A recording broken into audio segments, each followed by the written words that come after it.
do it. Wait a minute. I think I did it. Not I the way just I wanted. started it. No, I think I'm we both recording to the started cloud.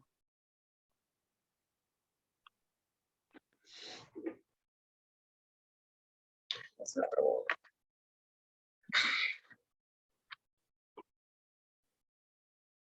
Hey, good morning. If you don't mind, as soon as you are in the Zoom, go ahead and join PD so that you can interact with us and so that you can get the takeaways at the end of our session. You just need to go to joinpd.com as it shows on the screen and type in that code. There we go. Okay. Wait, unmute. And I've put that information in the chat as well.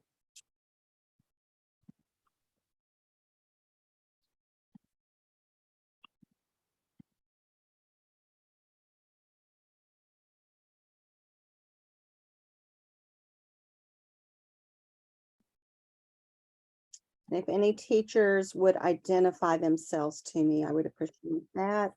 Miss Boutwell, I know you're a teacher, and Miss Smith, I know you are a teacher. But if there's anybody else, if you could please identify yourself for our paperwork. For those of you who have just joined us in the Zoom, if you haven't connected with us on the Peer Deck yet, you can see the instructions on the screen. Just go to joinpd.com and type in that code. It'll give you a chance to participate. There's Barbara, she's a teacher. And you'll get a copy of your responses and get a copy of the presentation. So you can use this as part of your review, go back and look at your responses, remind yourself of what you did right, the kinds of things you want to improve on. Your teacher may ask for it. Then you can provide it. That message in the chat. Oh, yes, thank you. We also have a teacher with that name. So thank you, Leanne.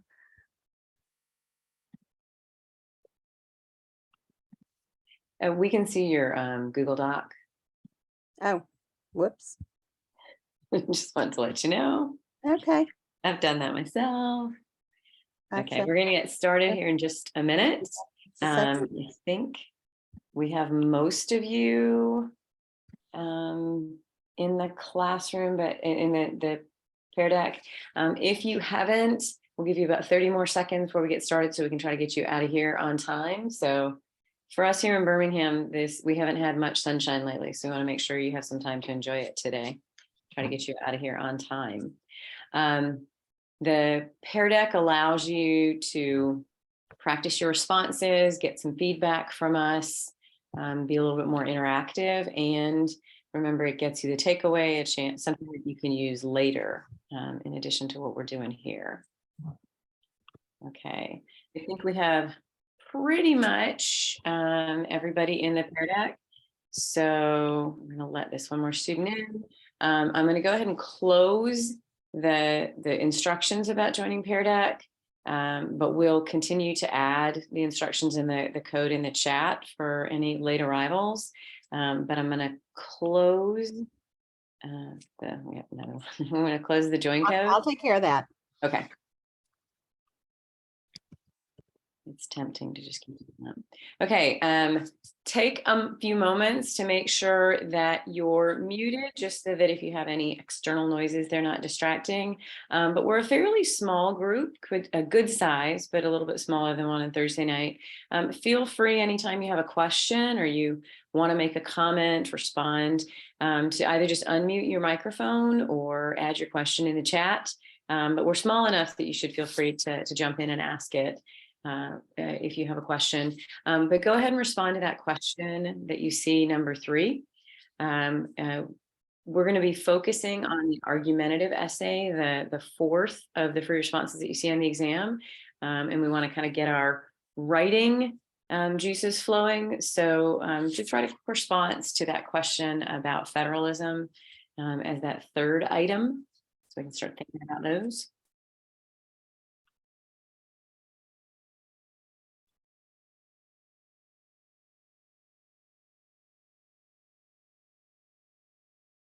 So you got a couple of responses already. Nice work. I'm going to give you just a little bit longer so we can get a few more responses maybe.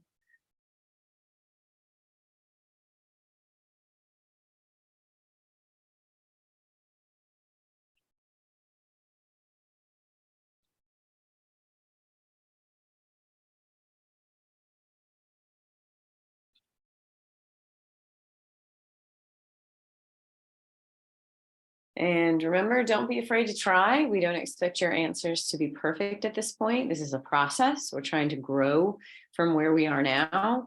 We have plenty of time before the real exam at the beginning of May.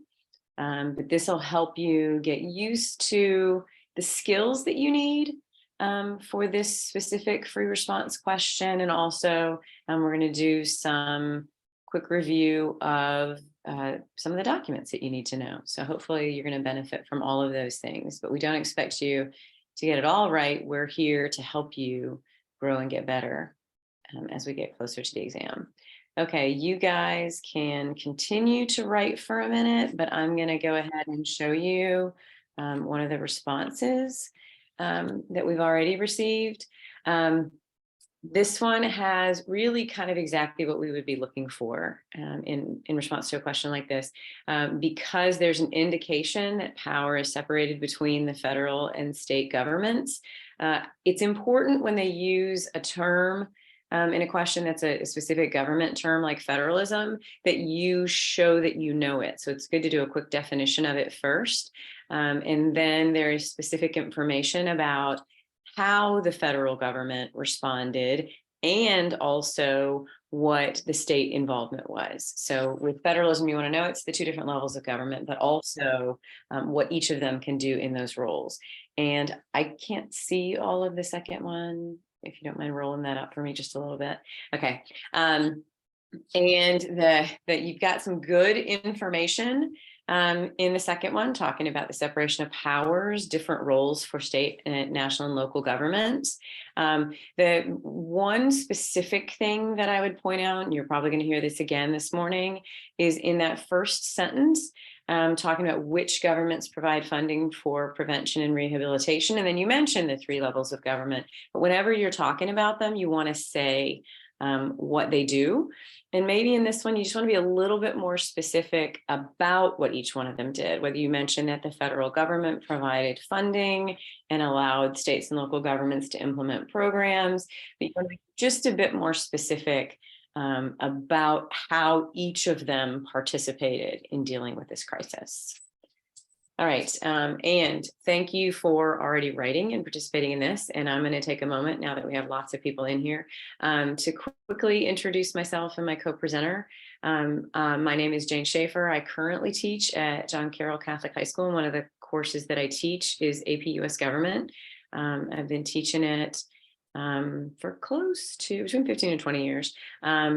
And I'm an AP reader, but I'm an AP reader for microeconomics. Lucky for you, my co-presenter myself, who's a teacher at Hoover High School, is a reader for AP US Government, and in fact is a question leader for the very question that we will be looking at tonight. She has read, I assume at this point, well, it's a new, the redesign, so we can only say a few thousand. It'll be many more thousand by the time the years pass.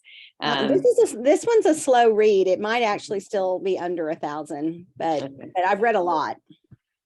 Yeah, and she's very familiar with how the scoring process works. And so she is definitely going to be jumping in when there's anything she feels like she can add to remind you of what the readers are going to be looking for. Because keep in mind that our goal is going to be figuring out, we know you know tons about government and you're going to know even more by May, but it's super, super important with this question that you follow their instructions, and we're going to give you an easier way to follow those instructions. Use the formula because your goal on this exam is to show them what you know, but they're best going to be able to see what you know and give you the points if you follow the formula. Okay, so if you don't mind switching us to the next slide, we're going to look at some of the, I don't have the power to do that. I can't advance the slides. You have 9 foundational documents in the AP US government course, and you've probably covered the first 6 by now, and these are the ones. It's very front end loaded. You do 3 in the last probably 2/3 of the course, and you do 2/3 of them in the first part. But the Declaration of Independence, the Articles of Confederation, the Constitution, which of course is very broad, covers a lot of different things. 2 of the Federalist Papers, 10 and 51, you probably haven't covered 70 and 78 yet. And then Brutus 1, an Anti-Federalist paper. What we're going to do here is look at some descriptions of these documents and try to determine whether or not we think they are good enough or adequate descriptions, because that's going to be one of the skills you're going to show off in the argumentative essay. You have to have sufficient information. Of course, it has to be accurate, and you want to make sure that it's relevant to the answer you're writing. So we're going to look at some examples for these, and you're going to choose by sliding the thumbs up symbol to the one that you think does the best job of actually of providing information and proving to a reader that you understand what the document is and how to use it as support. So here is the first one. Just individually put your thumbs on it, and then once you have a minute to make your decision, we'll briefly talk about which one of these is the best.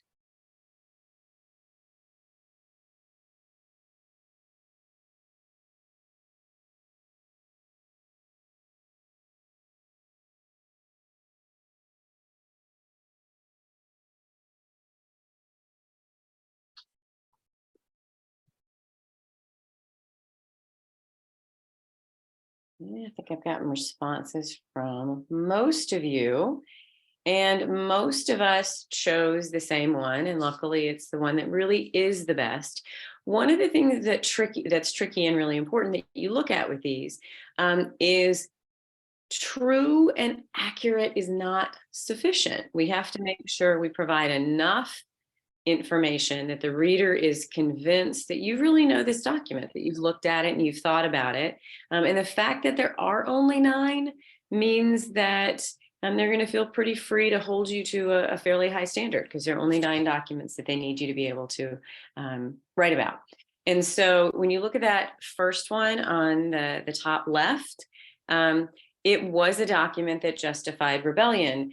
But there's just really not enough information there. Most people who've never read the Declaration of Independence, never read a single provision of it, could probably tell us that. So we want a little bit more so you can show off how smart you are. And you want a little bit more because if you're using it as evidence to support an argument, you want some details that are going to be relevant to that. If you look at the bottom left, with which a few of us chose, absolutely 100% true. But again, it's a little bit superficial. It's a little bit basic.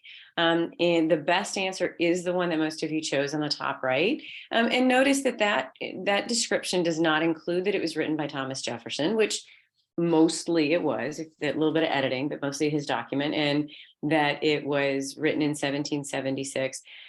You don't have to have that. It's the really big ideas that come from it that are the most important. The idea that he talks about natural rights, that he explains the social contract and how it works. Those are things that show this is somebody who's really thought about this document and are going to allow you to support an argument.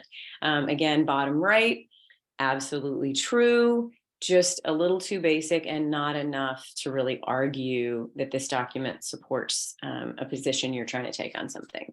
Anybody have any questions about this one before we move on to the next one? Remember, you can feel free to unmute, or you can put it in the chat if you're more comfortable doing that.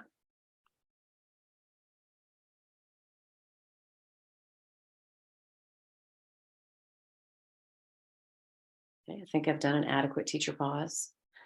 We'll take a look at the next one. Do the same thing here. Read through these statements and figure out which one you think does the best job of proving, and I'll answer this question in just a second, of proving that you really understand this document and that you can use it to support an argument. Yes, Jennifer asked if you're going to have to do this. We're going to talk again more specifically about the argument essay, which is that fourth free response. And part of what you're going to do in that one is be required to present 2 pieces of evidence that support your argument.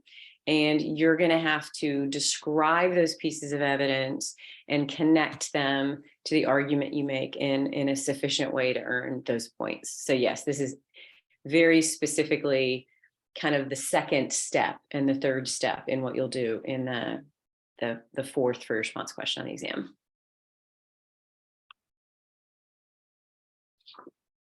Okay. Just keep in mind that true, of course, is a necessary part of your description, true and accurate, but it's not enough. We want to make sure that they are convinced once they read your statement, hey, this student knows this document, this student's thought about it, read parts of it, and is going to do a good job of supporting their argument with it. Okay, I think we've mostly answered on this one. On this one, your best answer is going to actually be the one that most of you agreed with. It absolutely is the America's first Constitution. You are not wrong about that. It's just that's not enough. Again, somebody who's never read it, who's just heard of it, could say that, and you know more about it. So make sure you put that on paper. Another thing I'm going to go ahead and point out here is that time should not be a big challenge for you on this. You should have plenty of time to think through what the argument you want to make is, to outline the argument, and you'll have plenty of time to put additional information. So don't worry about being rushed and trying to keep your answers really succinct. So you have enough time, you're going to have enough time. When you look at the bottom left, absolutely 100% true, and that's a nice start. We would want you to say a little bit more about what its weaknesses were, maybe. That's how you would be able to connect it to your argument. And if you can provide specific weaknesses, then the reader's going to say, okay, I think they know this document. They've actually really studied it. The top right, you do have a Congress, which was really all the power they had, and it theoretically had the power of war, and they did get to appoint the officers and some of those things, but the ability to manage the military was actually pretty complicated, because they could simply ask the states for troops and money and the states could say no. So they didn't really fully have this power. The other thing to think about with this one is that it's very, very narrow. If the argument you're making is that the Articles of Confederation could control war powers, that could be helpful in terms of supporting that argument. But if you're looking for an argument that's a little bit broader, you're going to need to focus on things other than just that one specific power. And in the bottom right, weak central government, yay, good, nice start. Strong state governments, you've gone a bit further than that bottom left one did already. Considered a failure, that's true. Because the central government didn't have enough power to govern. It did have its successes, but they were limited, and it didn't last for very long because that weak central government was unable to govern. And you guys probably know things like when Shays Rebellion happened that emphasized it didn't have those powers. So feel free to use any of those kind of historical examples or any of those other details that you're comfortable with. Okay, nice job. And if I can jump in with that last thing you said too, if in an argumentative essay you use the Articles of Confederation, depending upon what the prompt is and what it is you're trying to prove there, that Shays Rebellion information might serve as a second piece of evidence. So don't necessarily just totally roll it with the Articles of Confederation, because in some circumstances, I mean, your second piece of evidence can be any course knowledge. So that might serve with more than just mentioning that it happened and what it was. It might serve as a second piece of evidence that supports your argument as well. Okay. All right. Now, which of these descriptions of the Constitution do you think is the best?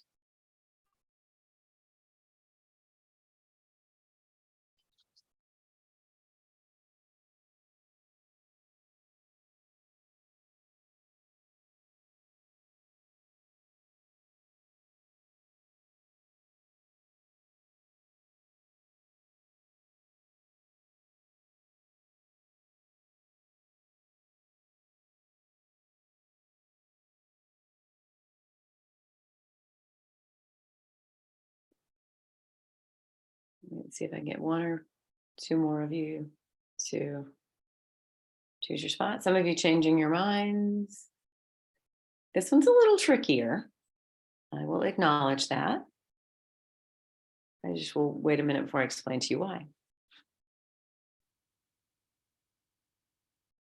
I think most of us have made our decisions. This one's a little trickier because you really have two that are pretty solid answers. I bet the bottom right was tempting because it's the longest answer on this one, but it's not always the longest one that's right. It depends on the information that you include. But really the top two both have claim to being pretty good answers, pretty strong. And the top left says it's the framework for the American government. That's great. That's really basic. That would not help us a ton to be convinced that you know it. But it goes on to say that it's based on the principles of limited government. That's a very specific concept, and rule of law. So you've added some information there that you could use to support an argument. The one on the top right, federal system, that's more specific than just saying it sets up the system of government, because it tells you something about our system of government. And it talks about what federalism is, that it grants powers to the national government and reserves others to the states. So those could potentially be really strong descriptions that help you support the thesis statement that you make, which we're going to talk about in a minute. And the bottom left, 100% factually correct. I mean, the final ratification, and it finally goes into effect in 1789, it's just, this is really superficial information. It doesn't necessarily tell me, and I bet you do know more than that, but it doesn't tell me that you understand the type of government that it was created, or the specific principles that were incorporated into it. In the bottom right is really just more of a historical statement and a very basic factual description that doesn't tell me, it doesn't look like it's going to support any kind of argument well. The argument is going to be the kind of government we created, whether it's effective, which aspects of our government are effective. And this one just gives me very basic overall factual information. And you know more than that. And if you wrote this answer, I'm sure you would do a much nicer job. Okay, question. And remember, at any point, if you have questions, please jump in and ask them.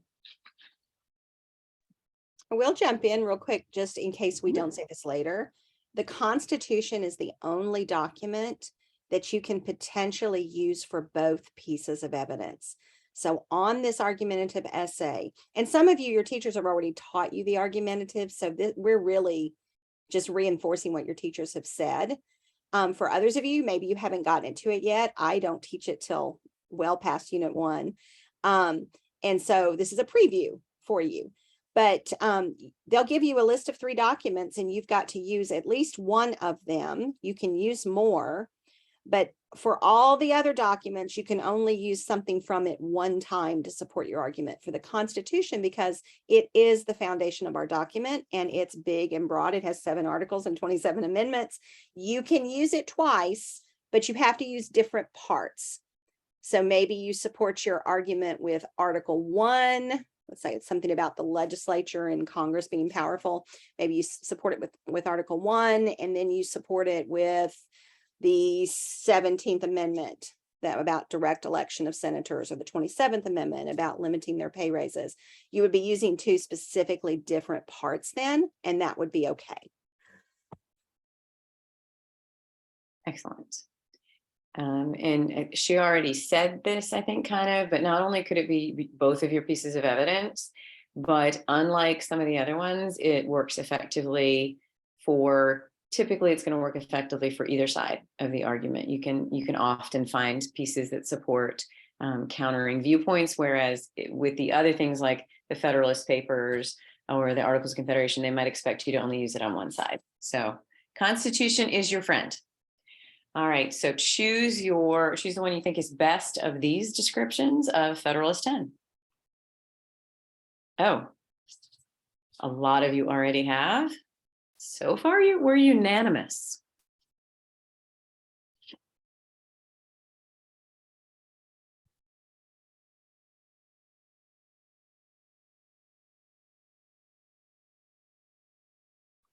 Got a couple more of you finish moving your purple hands.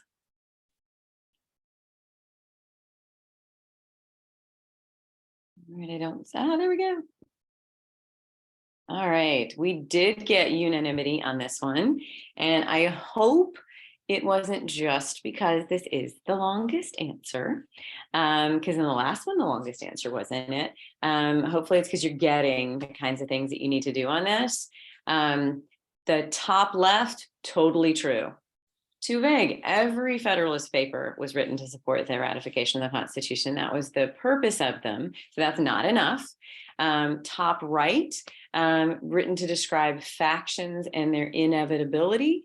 I think that the idea that it was about factions, okay, we got a little bit more here, but we want a little bit more about how Madison is saying, not only are we going to have factions, but oh my goodness, the large republic is the best one to protect us from those, rather than just saying they're inevitable, there's nothing we can do about them. Madison is talking about how this large republic is going to allow us to do something about them. So with the bottom left, you've got it supports ratification. You've got that he argues factions, but he says our big diverse republic is going to be the one that's going to protect us. There's a lot of excellent information in there. I would absolutely be convinced if you wrote that you do understand what Federalist 10 is about. And there are a lot of details that are going to allow you to use it to support your argument. The bottom right, again, that's all of them. It supports ratification of the Constitution, and they were written typically to counter specific arguments made by the anti-federalists. So that doesn't tell me, you could write that for Federalist 10, 51, 70, and 78. And so the reader has no idea if you know what this specific Federalist paper is about. Okay, great job. Just a couple more. Okay, pick which one you think is the best for Federalist 51.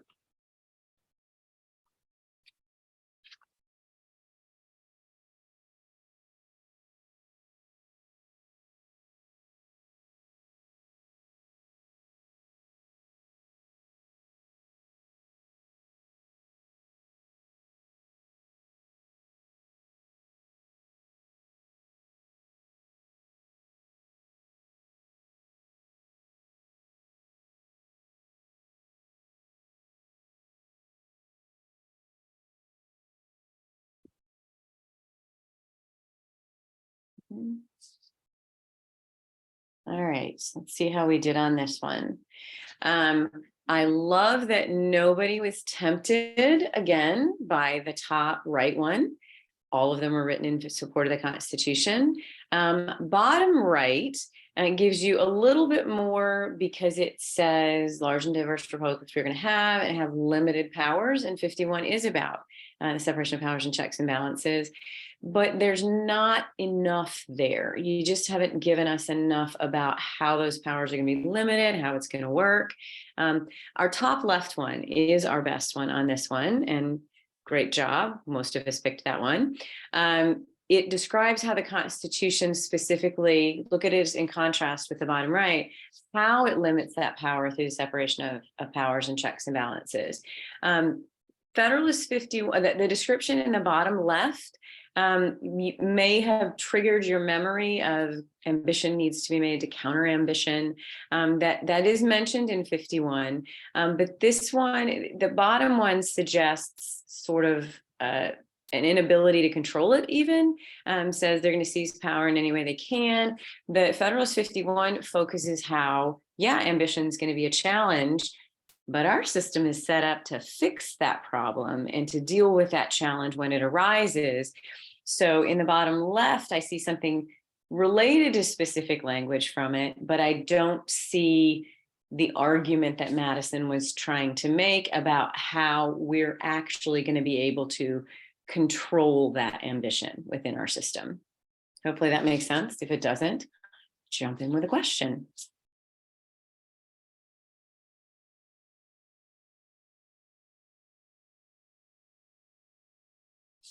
Okay, let's look at our last one about Brutus. You guys are doing a great job. Hopefully this is helping you to understand what you need to write.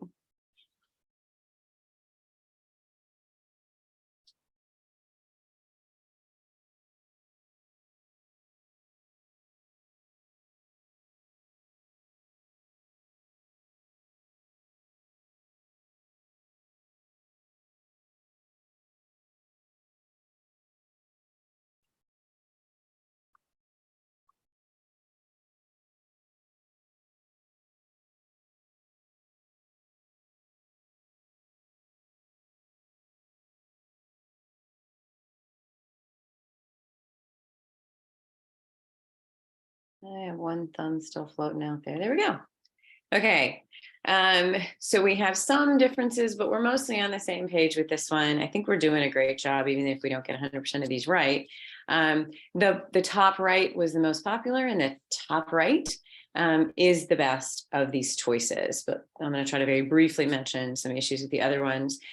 Top left, anti-federalist argument fears consolidation of the states. Again, I would argue that pretty much any anti-federalist paper feared that consolidation or that more powerful central government. So it doesn't give me enough specifically about Brutus 1. In the bottom left, and this one I want Ms. Self to jump in if she doesn't mind.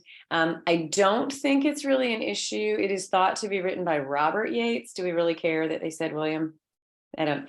And notice that, like I said this with the Declaration of Independence, we don't really need to know that Thomas Jefferson writes it. You can have a very good description without that. And with the Federalist Papers, I mean, we think we know. We're pretty confident who wrote each of those.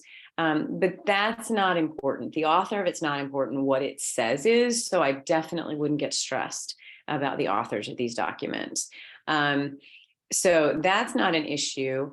It does support keeping the articles, at least for now. It acknowledges that the articles have problems, but clearly Brutus 1 is about concerns with how powerful the national government would be under the Constitution. But there's not anything in this one. The reason why the top right is definitely better is that it doesn't say what's wrong with the Constitution according to Brutus. And Brutus had a lot of really specific complaints, concerns about the Constitution, and you want to show some understanding of that. When you look at the top right, anti-federalist, great. We do want to acknowledge that it's an anti-federalist because the name of it isn't anti-federalist one, so it's good to acknowledge that. But the size and breadth of the Republic, I've always been sort of amused that Brutus says, oh my gosh, we have 3 million people and we might end up with 10 times that. And of course, we're well over 100 times that now. And specifically fears the powerful central government and how that will take away power from the states. In the bottom left, you might sort of think that's implied, but we don't want to imply. We want to say what the specific problems are. And then bottom right, same issue, any anti-federalist paper, not just specifically Brutus 1, could be described that way. Questions? Okay, we're good. We ready? Because you're going to get a chance to show off how well you can write about these in a few minutes. Okay, now we're going to look more specifically at this formula, this structure for how you should write your argumentative essays. And a lot of you may have experience in other AP courses and have done free responses and done writing for them. And your teachers probably did a great job telling you how to write for them. We really sort of want you to set that aside, if you don't mind, and focus on this really specific way to write an answer to this question. This is your knowledge. You're going to have a chance to show it off in this one, but it also is really about specific skills. So there's a lot to be said for saying, hey, there's my 6-step process. I'm going to do this and I'm going to do this way. That is going to earn me the points that I want from this exam. And it's going to make it easy for the reader to find those points to give me too. They're going to look. Readers want to give you the points. We keep reading to see if there's a way that you've truly answered the question the way you needed to, but it's always a good idea to just make it simple for them so that we know there's no chance of it being missed. So the argumentative essay has 6 points, but we're just going to focus on following these 6 steps, and that's what's going to earn you those 6 points. The first one is that you have to make a claim. The question, you'll see examples in a minute, will ask you to take a side. Usually it's one of 2, but I've definitely seen a few that have one of 3, but you have to pick a position. I have noticed over the years that I have some students who are hesitant to do that. They don't feel confident enough. They don't feel like as a 17 or 18-year-old, they get to decide which branch of government or which level of government is best to handle something.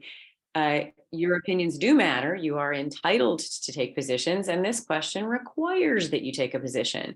No hedging. You don't want to try to acknowledge the validity of the other side at the beginning of this. Pick a side and then establish your line of reasoning. Pick the argument you're going to make.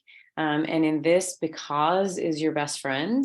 Pick your side of the issue, and then because, and then sort of preview your argument, not your evidence, preview your argument. Second thing you're going to do is for your first piece of evidence, you're going to describe it. And we have been talking about that with those last practice slides. Then you're going to provide reasoning. You're going to make a connection between the evidence you chose and what that evidence includes, and show how it supports the claim and line of reasoning you made in that first step.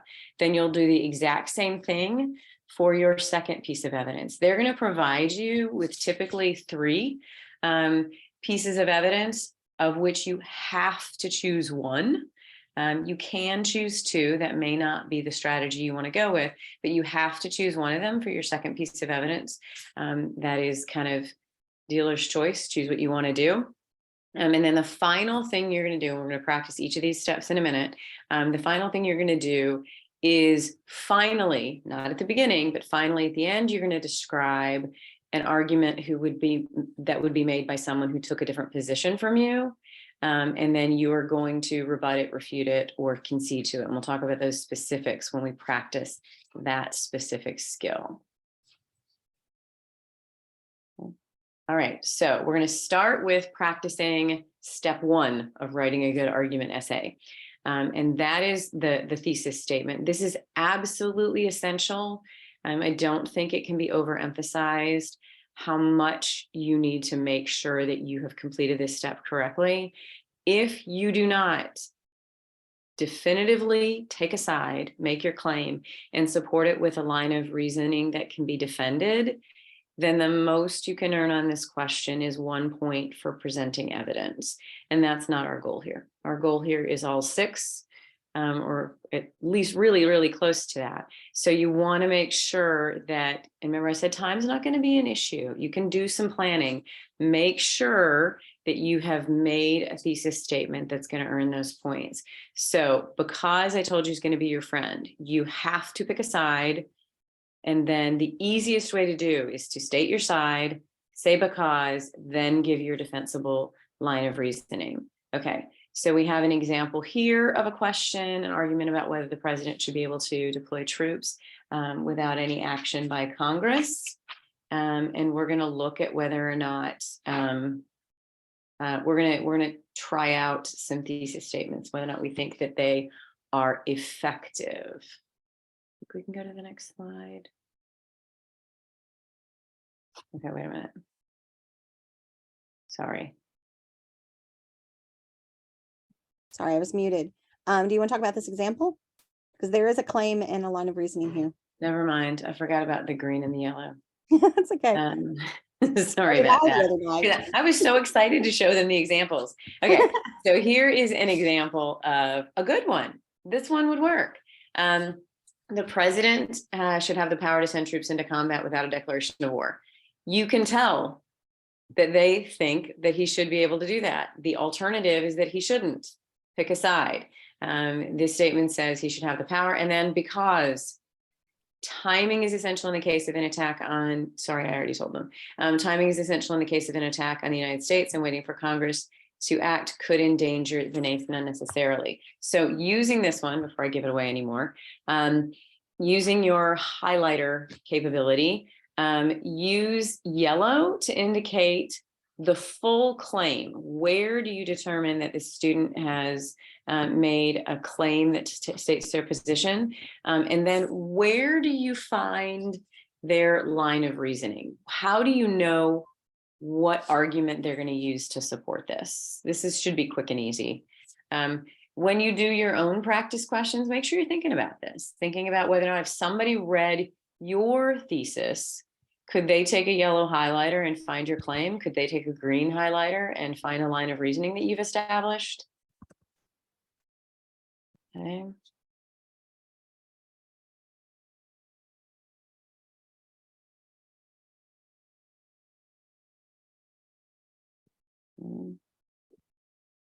Remember, you want to try to use yellow for the claim and green for the reasoning.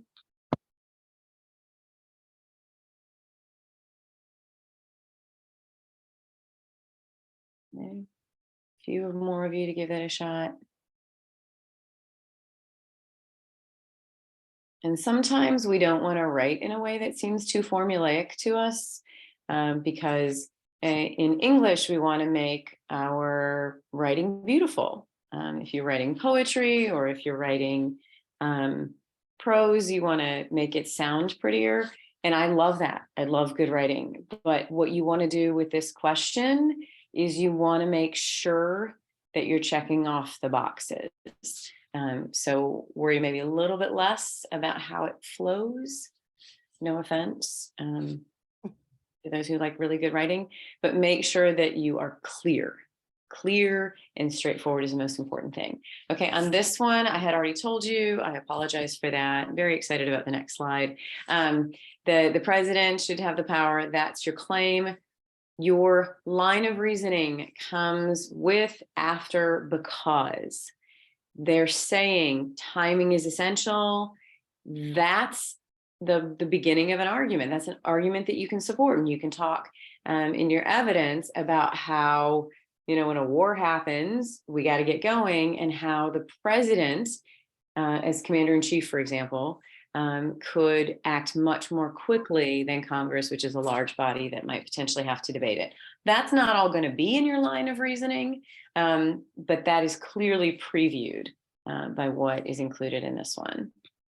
And I would say I made this prompt up, so it doesn't come from the College Board or anything. But as I'm sitting here listening to Ms. Schaefer, I'm thinking, okay, what documents would I put with this? How could I support this idea? And I might support it with Federalist 51 and talk about that process of checks and balances being slow and ponderous, or the nature of Congress being slow and deliberatively, and that's built into Article 1 and Article 2 of the Constitution, so I could use the Constitution for it. I had my students read part of Locke's two treatises, and a chapter about how the president's prerogative, part of the reason he's given that is so that he can act quickly to defend the nation.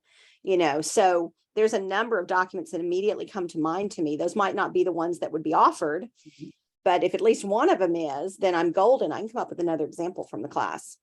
Yeah, the second piece of evidence, and it's interesting, I'm going to say this last thing and then we'll move on.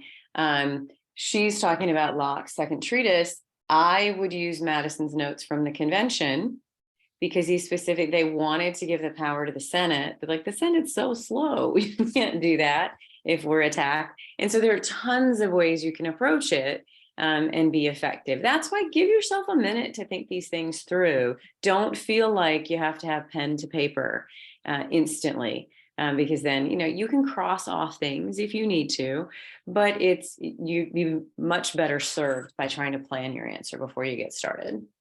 And that planning helps you also. Another point I would like to make about claims, you don't have to defend the claim you believe. Defend the claim that you think you can defend best.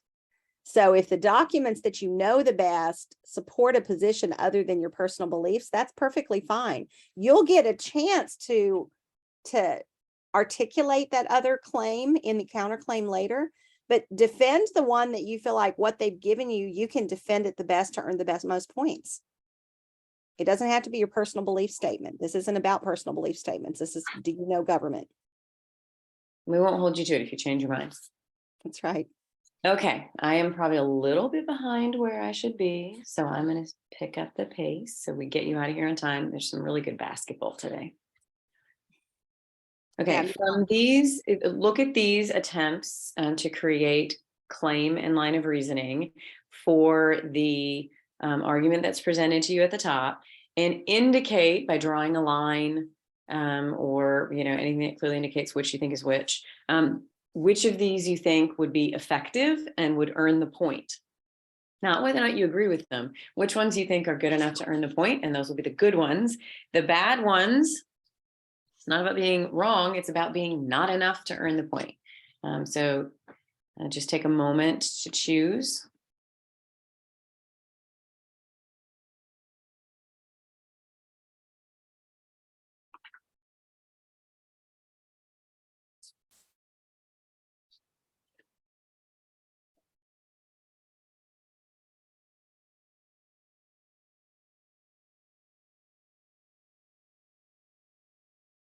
Okay.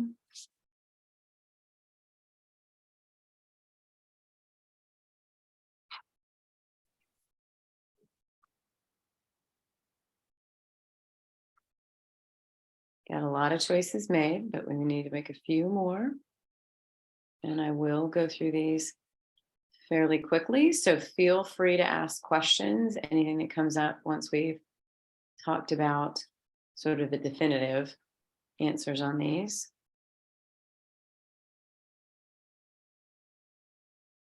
I think some of us are still choosing, but a lot of us have. So try to keep this on task. I'm going to go ahead and tell you, really the only one that we could feel confident would earn the point on this one is the upper left. Because clear position showed a preference for the elite model.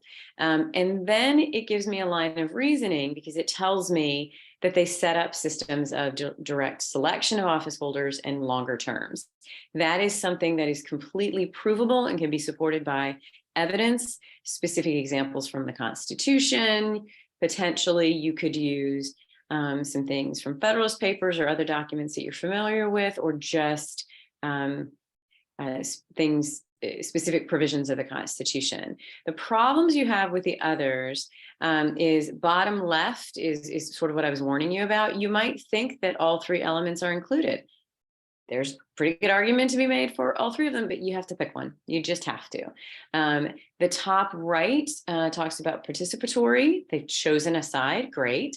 But there's not enough to hang our hats on with that one. Best ensures a stable government run by the people. People are holders of ultimate sovereignty. That explains to me what a representative democracy is and a representative. So it's bordering on being circular.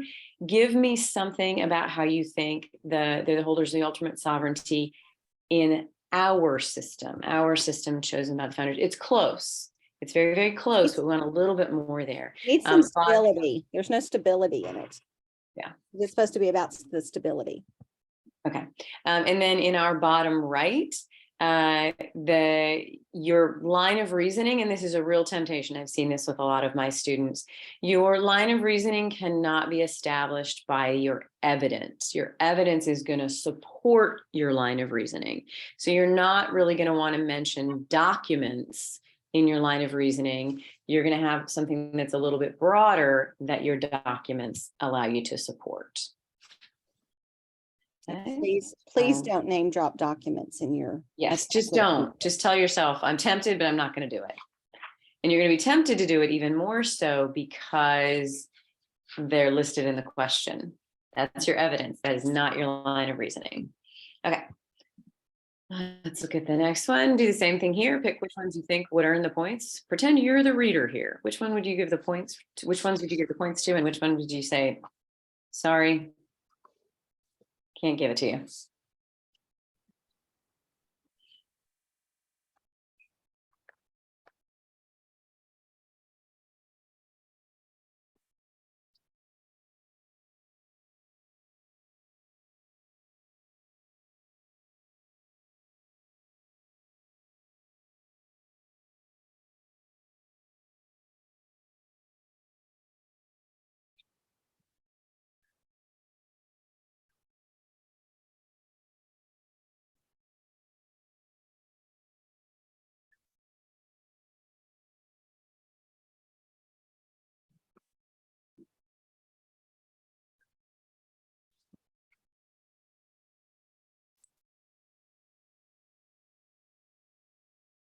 I'm just going to give you another minute or so to read over these.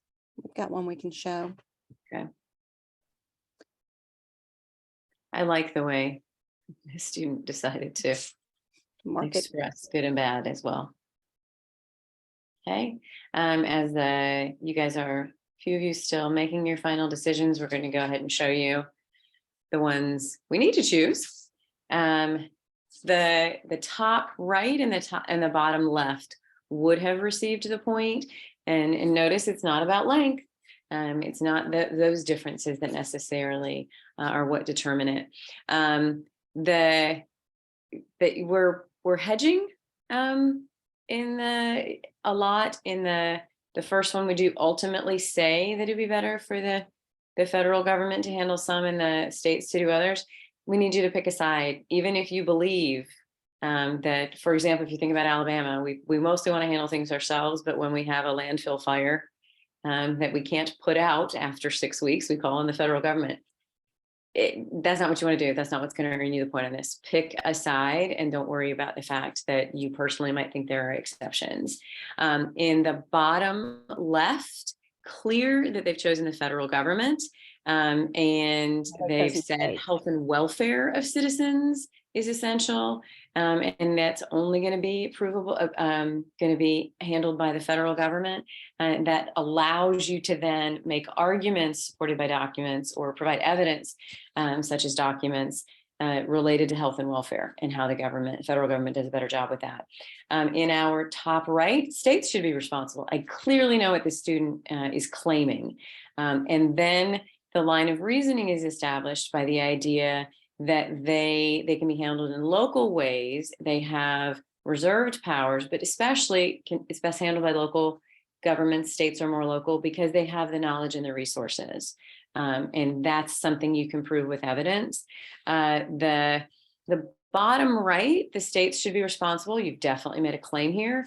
But in addition to the fact that it's a little confusing to talk about common defense and whether or not that includes the environment, I would also argue using the preamble of the Constitution to support state power is a bit confusing, because mostly we think of that as what the federal government's responsibilities are, since it's the federal Constitution. So this one is both heading in the wrong direction in a couple of ways. It's not really necessarily focused on the environment. It's not necessarily supporting specific state powers. Okay. We got another one, same thing, another question. Make sure you're looking at what it's asking you, and then figure out which, if any of these, and I don't mean to be distracting you, there are some of these that would earn the point. Which ones would you give the points to?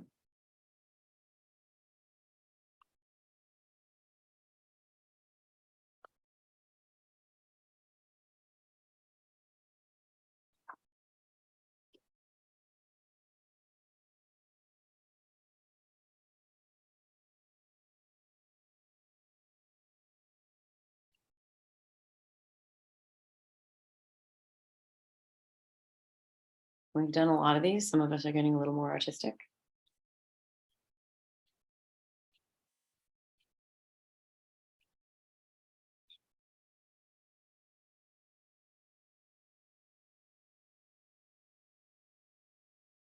Some of you are tough readers. You are not given many points.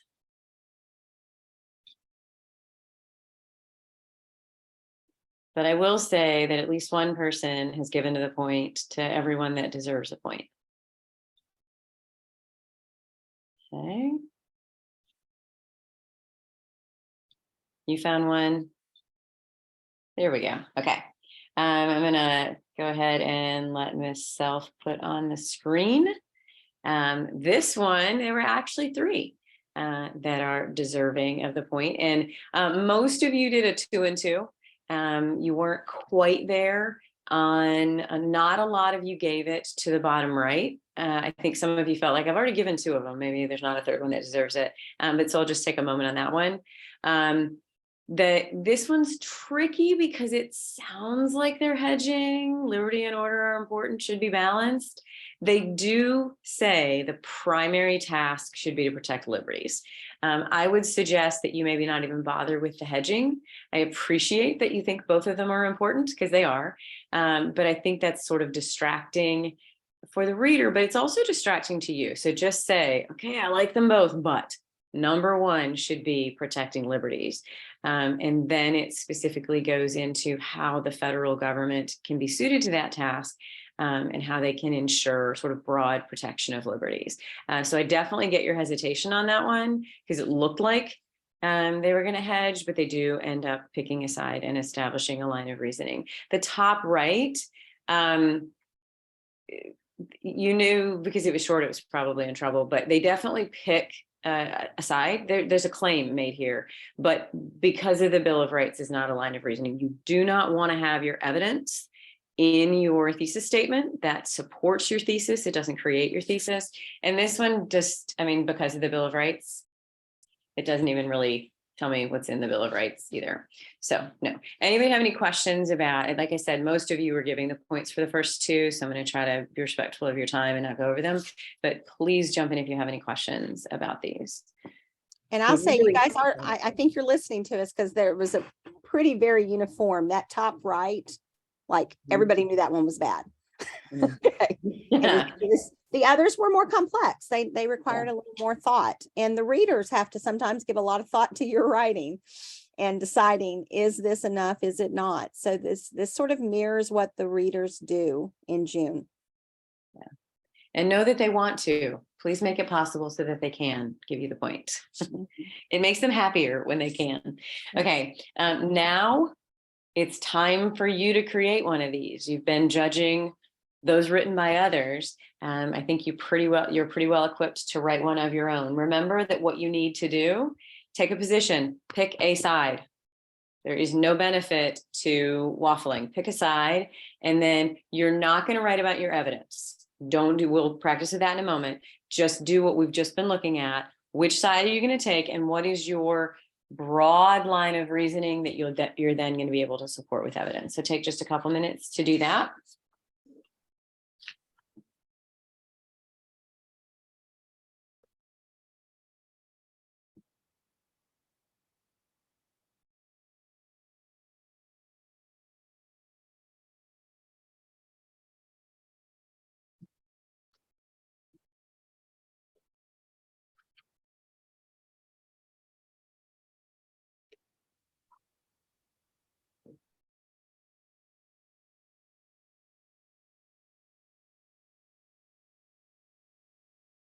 And I'm sorry to interrupt you while you're writing, but I've always said to students, do not be afraid to pull the language of the prompt into your response. That helps keep you focused. It Just asks you for an don't argument. repeat the whole specific. prompt. What? Just Yeah, don't don't repeat just the whole rewrite it. prompt. But pick the phrases that are the focus of it. Yeah, definitely don't. I wouldn't rewrite those first couple sentences at all. But when it talks about the argument, I'd pull out what it's asking you about, because sometimes we get so excited about what we're writing that we forget what the question was. Yeah, use the words benefits or hinders. Use those words. And use policymaking. Mhm.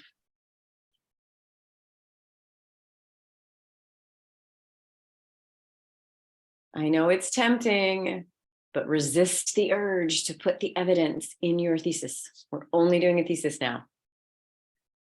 So you can use that evidence to support it, but we don't want it in there right now.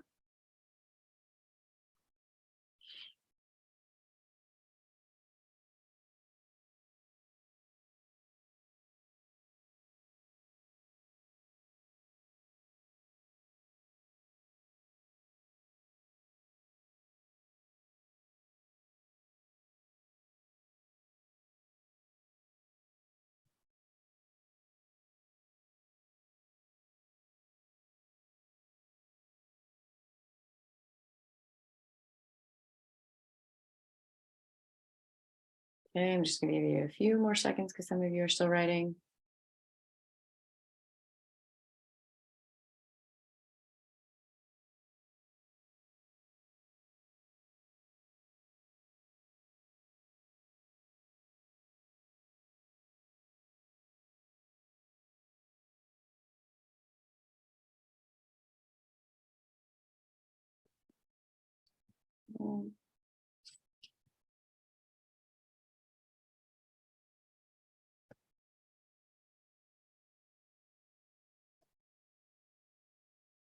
And Ms. Self, the one you picked actually did get changed a little bit, Oh, but it's good. It's fine. It was already good, which Okay. she'll discover in a second.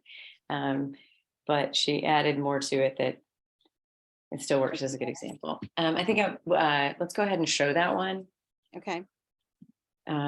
Because your thesis can be one sentence. If it's a good sentence and you take a position and you establish your line of reasoning, it's not about length. It's about completing those steps. This one says the expanded powers of the national government benefit policymaking. I know which side the student's going to argue. Benefits policymaking to have expanded powers of the national government. That's very, very clear. And then it makes policies more uniform across the country. The student's going to argue that having different policies in different places can be problematic. So this idea of uniformity and consistency across the country, and that can be supported with evidence. And we'll see in a minute how that is supported with evidence. And then, okay, we have another one. Okay. The second one is the opposite side. The expanded powers hinder policymaking. Clear to me which claim you're arguing. And then the line of reasoning is the federal government already has many powers, and expanding their powers could mean, I'm not sure where they're going to go with this, but I'm going to be interested to see on the next slide, that expanding powers gives them more to do. So maybe if the federal government has too many responsibilities, they're kind of overwhelmed. So they're suggesting this is going to slow down policymaking. The first one suggests uniformity and consistency across the country. The second one suggests slow, and slow can be a problem. If you have, again, sorry to use the example, if you have a landfill that's been burning for 6 weeks and making it difficult to breathe, we don't want slow. We want that thing taken care of soon. So that is something that you're going to be able to argue and support with specific evidence. This question was the question from 2019, and I scored it. And I will say these are the two main arguments, basically, that expanded powers benefits because of it makes things more uniform, and also some students argued the efficiency model, that it makes it more efficient that they are given more. You're taking a little bit of a different, because I read this as inefficiency, and a lot of the hinders policymaking, and some of you started there, but your thesis it wasn't quite developed yet enough for us to really want to show it as an example. You're getting there. Was that it's taking away power from the states, and that's not what the founders intended, and it makes it more difficult for states to do what they're intended to do. So those were kind of the main arguments that were made when this exam was given. And overall, you guys are completely on the right track, and it's the beginning of February. You have time to get even better, and this is definitely a skill that practice will improve. You got 3 months. Yeah, that's a good thing. Okay, now for this next one, we're going to practice with that step 2 and 3 that you saw. You are going to choose one of these. We want to, the second one, remember, you can choose whatever you like, but you have to choose one of the pieces of evidence that they provide. So let's practice with that. Choose one of these 3 pieces of evidence and make sure it supports the claim that you chose. For your sake, make sure that you are choosing something that benefits or hinders. You're choosing a piece of evidence that supports that. Describe it sufficiently to support your claim, and show how it supports it. Make that reasoning to connect to your line of reasoning, to your overall argument. Take just a couple minutes to do that.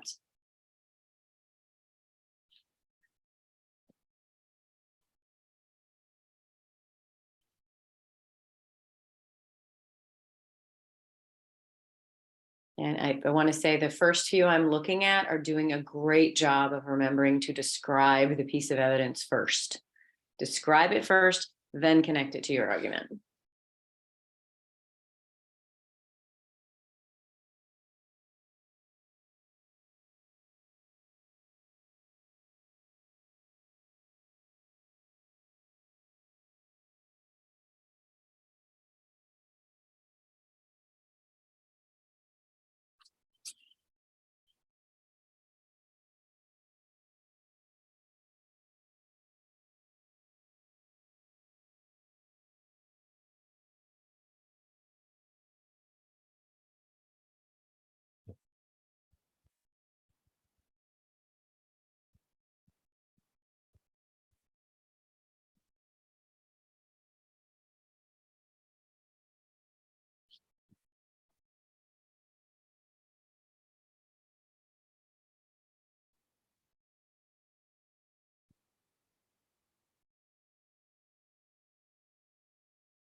remember this question is about policymaking. Does an expanded national government benefit or hinder policymaking? So your reason should tie back to that after you describe your document.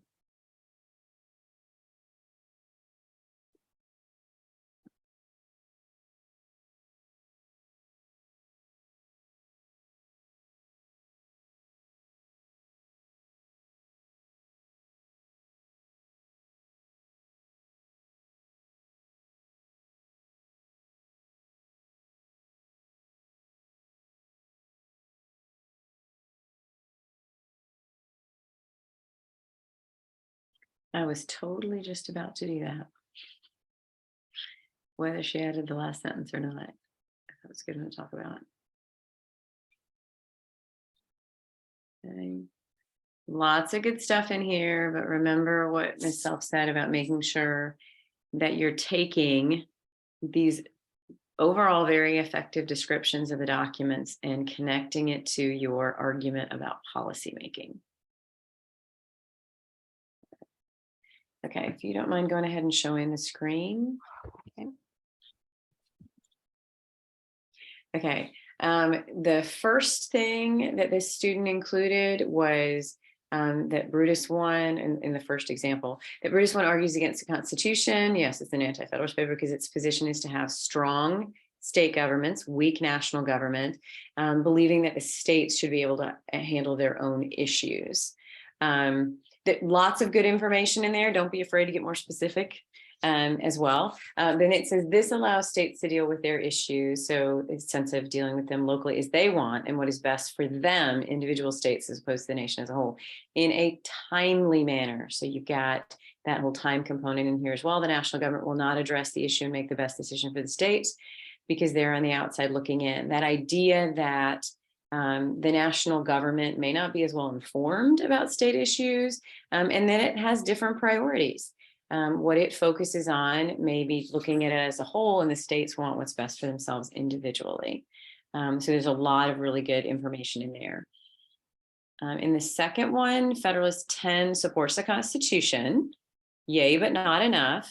But that a republic will help nullify the effects of factions. Now we're getting specific. Now I believe you know about Federalist 10, and factions appear when a group with the same interests feel their needs are not being met. So you have people with the same interests, and their interests may be adverse to the overall population. The federal government having extended powers helps nullify the effects of factions. And here we go. Provide as the policy they make would better appease those groups and help unify the states and the people. So they're saying here, and we're going to get even better in terms of how clearly we state these things and when we practice, the idea that we're nullifying the effects of factions through policy to maybe satisfy those groups and create greater unity. So this idea that factions could divide us, this is saying that the federal government can create a policy that allows us to more come together. And I cannot see the third one. Yeah, I just added it because I like to have one for every document. Excellent. Okay, the Articles of Confederation, single body of Congress. Yeah, we saw that earlier. Excellent. You probably already knew it, but I love that you remembered it. That made passing laws an easier task. I would have a little pause on that because the fact that it required 9 of the 13 states, actually, it was a single body of Congress, so it was easier than a bicameral. But the Articles of Confederation government did have some challenges in passing laws. But the bicameral legislation, I'm assuming you're arguing against federal policymaking or arguing that it hinders because I'm assuming that's what your claim was, because bicameral legislation is harder to make. So if the federal government has the power, it's going to be difficult and probably slow. I would want that a little bit clearer. Make sure that I know how you're connecting it to your overall original argument. And I will also add in this exam, Articles of Confederation could not support hinders.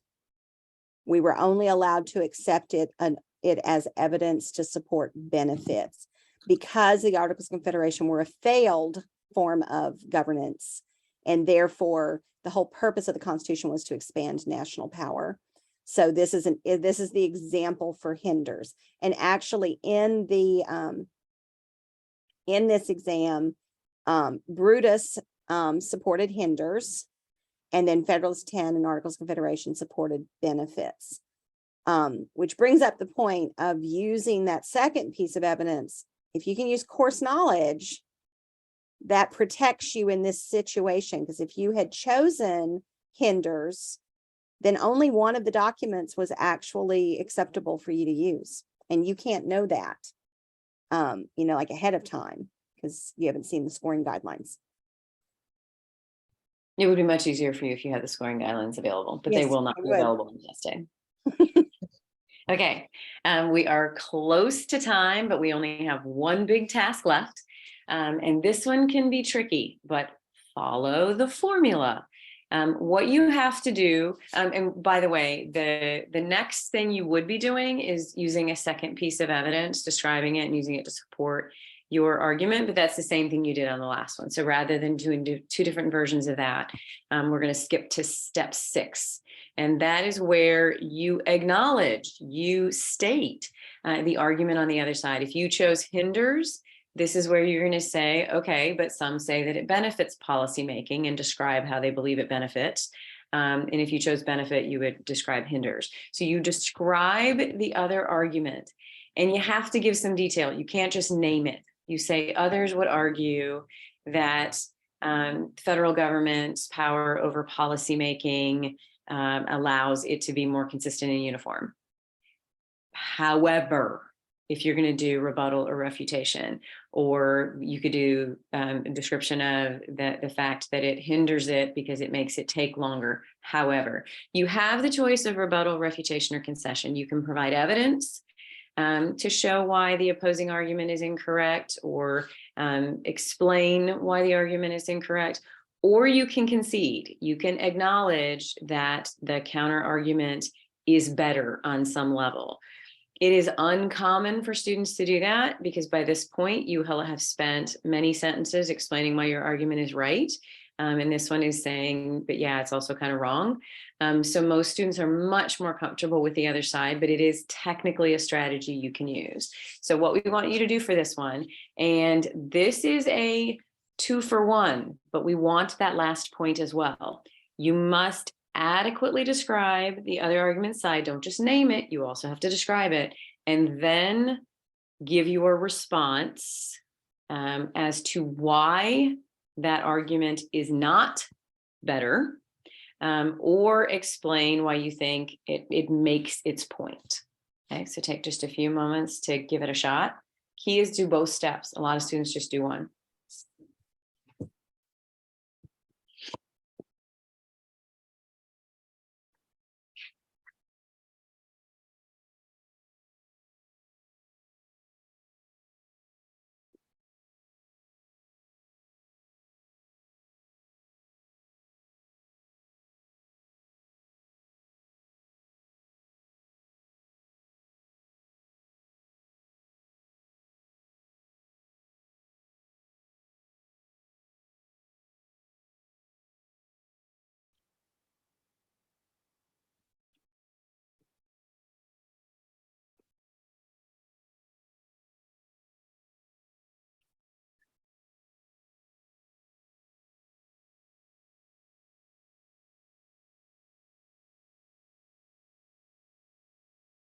Some of you have done an absolutely beautiful job of describing the other argument. I can't wait to see your response to it, though.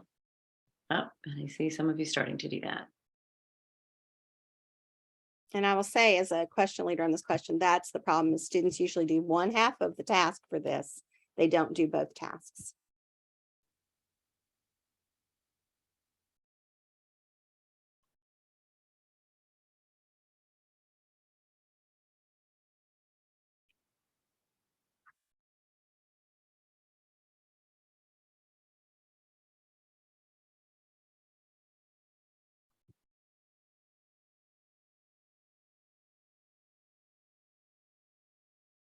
We're not obviously going to be able to show all of these answers or necessarily give specific responses to all of them.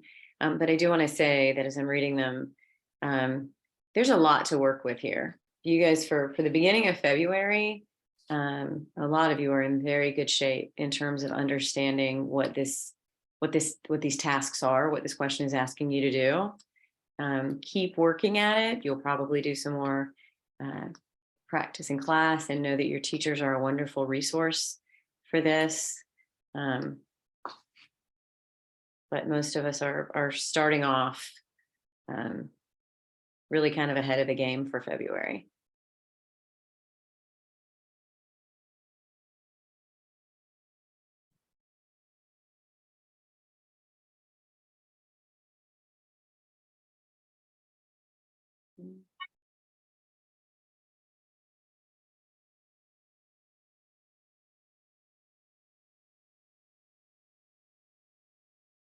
Yeah, I think you've got some good ones.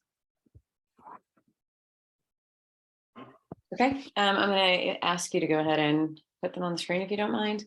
The first one here we have, and it presumably this one was arguing that it benefits it's to have the federal government have more policymaking powers, because they're saying that some people argue. Oh, no, never mind. This one would be hinders. Okay, some people argue that the extended powers of the government may prevent the interests of the states from being more easily met, as the states have less power to do what they need to do. But the federal government not having as much power as needed means that you cannot have the policies that would benefit the states. The argument here is you're saying that the states don't have enough power to do what they need to do because the federal government is taking too much power itself, but that there are things that the states need that are not going to happen if you don't have the federal government. And this one is chosen to basically refute this argument. I think you've done a nice job overall of describing that. It never hurts to get a little bit more specific. The biggest thing that I would point out, and this is something I saw a lot, so it's not just you, is that some people would argue that the extended powers of the government, capital G, especially because we're talking about federalism, the difference between state and federal powers, always say which government you're talking about. I think it's pretty clear to me that you mean the federal government here, but I need you to say it. I would also say it doesn't hurt to go ahead and still use that hinder and benefits language, just to make it super clear what it is that you're talking about. Because, as I was reading through it, trying to get you out of here close to on time, I was having to figure out which one you meant. If you just tell me the word, you just make it easier for you and for me. Okay, the federal government power over policymaking is better for the country as a whole. So this student must have ordered hinders initially and is now acknowledging the benefit argument, and acknowledge that they might argue it in terms of consistency and uniformity. Thank you for listening when I mentioned that. But you are responding by saying it's not allowing them to make the best option for them, because there are small areas that might have different needs, and you're specifically saying that the things that might be best in a state like California would be different in Alabama. And so individual states need those powers because they know what's happening and they know what's best for them, unlike other things that might be more national. And I love that you put in an example. Examples are golden, because sometimes if the writing's not quite as precise or clear as you think it is, because you are writing in a timed, pressure-filled situation, and the readers recognize that, an example tells me, yes, okay, now I understand what they're saying, and they know what they're talking about, and yes, I can give them that point. So I really starred this one because of the example of the states in there. Nice. Okay, and then the last one, I love that you have hinders, but I'm slightly confused when I start looking at this one, because you're saying that the federalist form of government hinders policymaking. So are you, I don't know for sure yet whether you're arguing against expanded federal powers or not happy that it's taken away from the states.